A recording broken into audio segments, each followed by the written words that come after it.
সাংবাদিক মুন্নী সাহাকে গ্রেফতার করা হয়েছে। রাজধানীর কাওরান বাজার থেকে তাকে গ্রেফতার করা হয়। ঢাকার যাত্রাবাড়ী থানায় দায়ের হওয়া একটি হত্যা মামলায় তাকে গ্রেফতার করা হয়েছে বলে নিশ্চিত করেছে ডিএমপির মিডিয়া বিভাগের উপকমিশনার। জানা গেছে, রাজধানীর কাওরান বাজারে 1 টাকার খবরের অফিস থেকে বের হয়ে সবজি কিনতে যান মুন্নী সাহা। সেখানে গিয়ে তিনি জনতার তোপের মুখে পড়েন।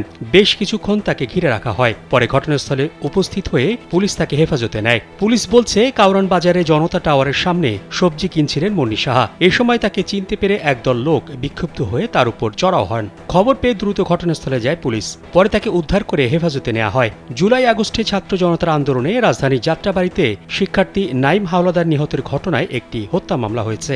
গত 22 আগস্ট যাত্রাবাড়ী থানায় ওই মামলা দায়ের করেন নিহত শিক্ষার্থীর বাবা মোহাম্মদ কামরুল ইসলাম। মামলায় সাবেক প্রধানমন্ত্রী শেখ হাসিনা সহ আওয়ামী লীগ, যুবলীগ, ছাত্রলীগ ও পুলিশ ও র‍্যাব কর্মকর্তাদের আসামি করা হয়। পাশাপাশি 7 জন সাংবাদিককেও এ মামলায় আসামি করা হয়। তাদের মধ্যে একজন মুন্নী সাহা।